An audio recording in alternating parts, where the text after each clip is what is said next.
I'm Ludovico Stevens. I'm technical marketing engineer, and I'm specialized on Extreme's fabric solution. And what we're showing here at this demo stand today is the latest integration of our fabric with our own SD-WAN.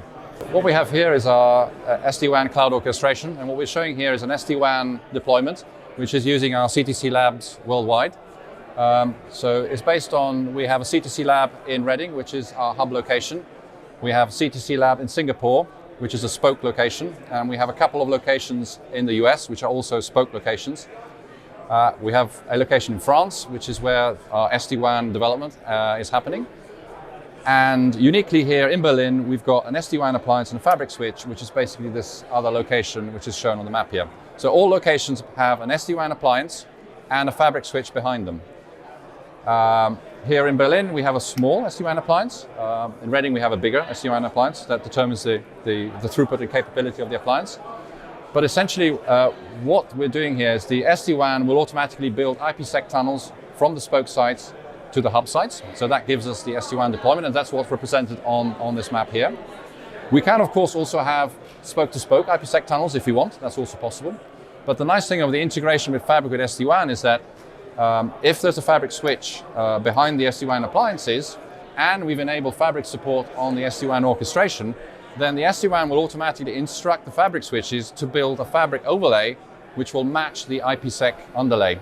And so we neatly integrate fabric and SD-WAN.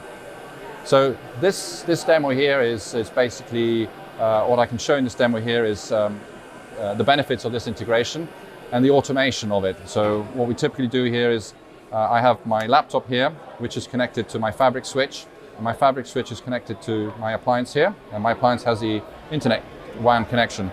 I can factory default this switch, and it takes a couple of minutes, but the nice thing is that when this switch comes back, you'll see that it will rejoin the fabric automatically. I don't have to configure anything. The whole solution basically is zero touch.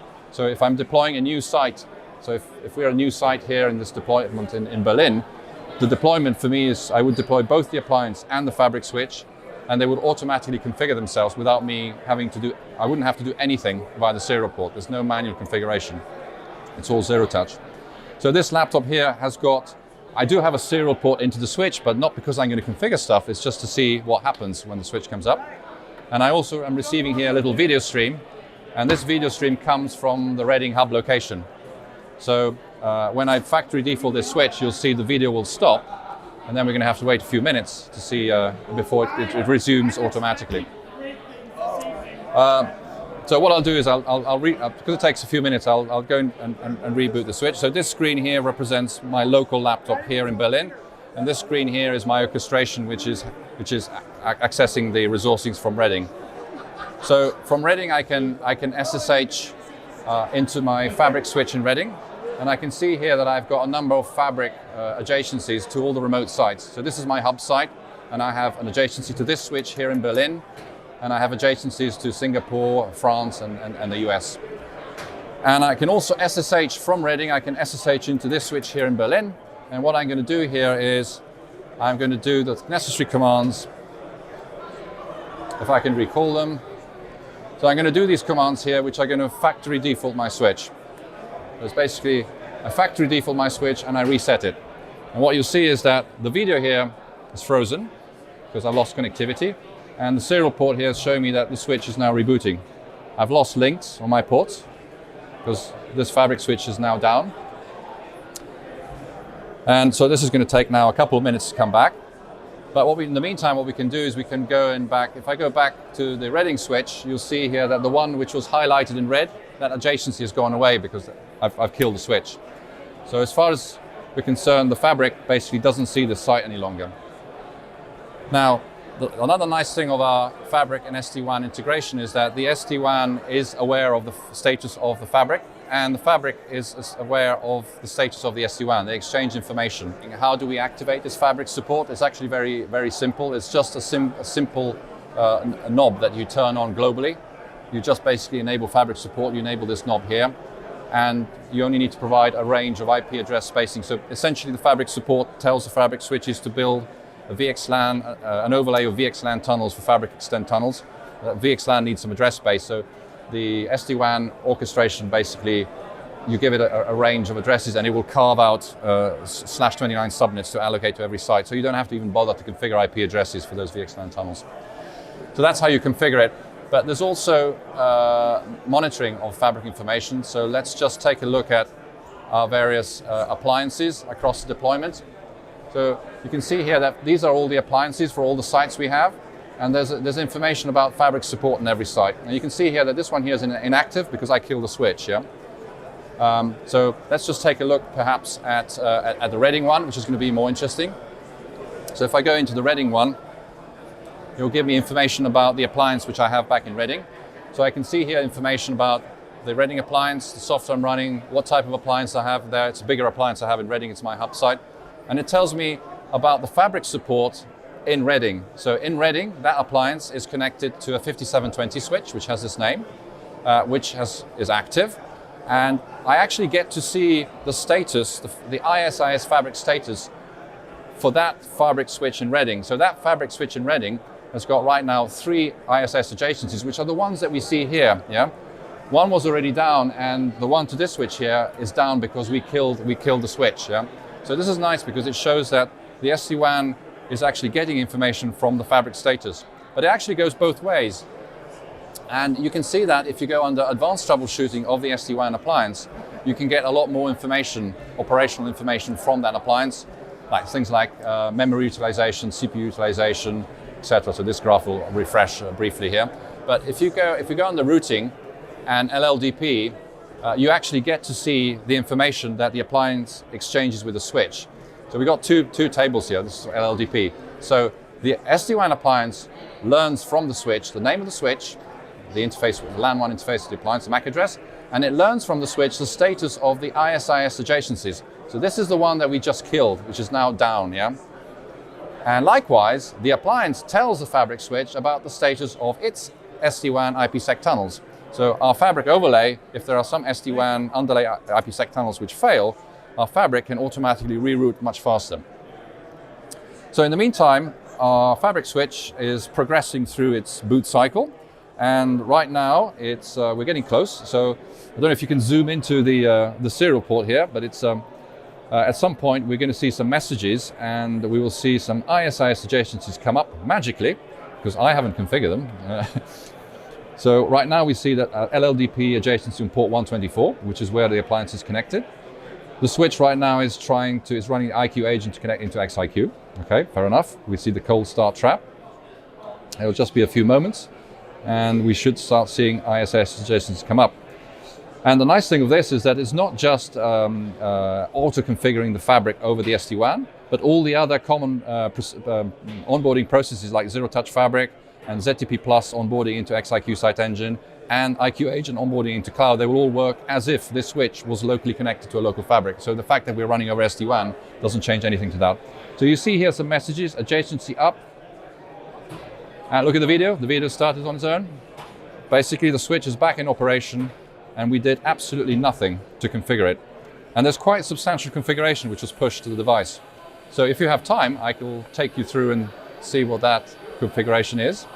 So what we can do is we can go back to the SSH session here. This is the session where I had factory defaulted the switch. In the meantime, the switch will have also got a DHCP IP address from Reading. So I should be able to SSH back into the same switch again. I can, but I defaulted the switch, so it's pushing me. I need a new SSH key. I need to accept that key to connect via SSH. And I just have to bear with me to reconnect. So it's a factory defaulted switch, so I need to confirm what the default passwords are going to be for this switch. And there we go. So I'm back on the same switch as before. And what we'll just look at is we'll look at the LLDP neighbor of this switch. So we can see that it has an LLDP neighbor on port 24. That is my SD-WAN appliance. And if you are interested in the nitty-gritty details, which I usually am, we can actually go and look at the LDP neighbor, the detail information that we're getting on that port 124. So you actually get to see what the SD-WAN appliance, what information the SD-WAN appliance is pushing to the switch. It's basically telling the switch, use this IP address, this is your default gateway, and you need to build VXLAN tunnels to this destination, and I've only got one destination here, but it could actually provide me multiple tunnel destinations. So the switch will take this information, and what it does is it creates a VRF dynamically, which is called AutoSense FE, it's VRF1. In this VRF, it's going to create the IP address it was told to create. In the routing table of this VRF, it will create a default route to the gateway, which is the SD-WAN appliance. And then it will build a VXLAN tunnel for Fabric Extend to the Reading, to the IP address of the Fabric switch behind the appliance in Reading. And in this tunnel, it basically runs ISIS. Now, the beauty of this is I didn't have to configure any of this, which is quite a lot of configuration if you had to do it manually. And to prove that, I will look at the running config for ISIS, and you'll see that there is basically nothing because it's all dynamically derived. So that's it. The only thing that I like to do in the switch is I like to rename it to the name it had before, which is this one. So I'll just rename it to Branch Connect 5320 because that's the name that we want to show. And if you go back here, so the name has been changed. And actually, we forgot to go back here. So this is where we were seeing the information. So if I refresh this information, so this is the appliance in Reading. And if we see the information that it's getting from the Fabric switch behind it, we see that the tunnel to this switch here is back up and running. So if we come out of this and we look at the 5 peers, we see here the information. So this is the Fabric switch behind the appliance in Reading, now sees that the adjacencies are back up. And so that's the really nice thing of it, is this the automation. And the beauty of this is that the switch can then onboard to XIQ Site Engine. So the SD-WAN will give you visibility of the Fabric switches going over SD-WAN, but if you need to manage the wider fabric, so for example in Reading we have a wider fabric which goes behind it, then you would be using XIQ Site Engine for that fabric management as before, and you can have this visibility as well of the Fabric switches. We've just covered here in this demo the automation and orchestration benefits, so you don't have to bother about configuring your Fabric switches to run over SD-WAN, but the really huge benefits of this integrations are elsewhere, and that's around the application visibility that we now have. Our SD-WAN is able to see what applications are running over the SD-WAN, and we didn't have that before. Before we were able to do Fabric Extend, but we had no visibility of what applications were going over that Fabric Extend infrastructure, and we had no way of forcing our critical applications to have a better treatment than lower critical applications. Whereas now basically, while SD-WAN has visibility of those applications, and it allows us to categorize them and give them certain criticality so that we can ensure that if the WAN bandwidth of our WAN ports starts to saturate, the SD-WAN will automatically slow down the less critical applications so that you can ensure that the high critical applications which are important to your business keep running as before. We have many customers out there using Fabric, and a lot of them have requirements to extend it over the WAN. And they will love this because they really appreciate the benefits of Fabric, and they can combine those benefits now with the SD-WAN benefits. And on the other side, you have customers who maybe need SD-WAN, and they can do SD-WAN from many other vendors out there, but I don't think they can extend Fabrics with those other solutions. And what our SD-WAN can uniquely do is basically it's an SD-WAN which allows you to extend your Fabric end-to-end, and I think we are the only vendor in the marketplace who can do that today. Our Fabric gives us a very rich set of services. If they need to stretch a VLAN across sites, we can do it with Fabric. If they have different routing domains like IPVPN or what we call layer 3 VSNs, then extending the Fabric is huge because you can extend the presence of those layer 3 domains to branch sites. And another huge benefit is IP multicast. There's loads of customers out there who might want to use IP multicast, and I think we're probably the only SD-WAN, we're the only vendor who can offer SD-WAN now which can allow you to run Fabric, IP multicast, simply because we can extend the Fabric end-to-end over the SD-WAN. I don't think any other vendor out there can do IP multicast over SD-WAN. So you have to go and look for these Fabric benefits and combine them with the SD-WAN, and then we really have a unique offering here.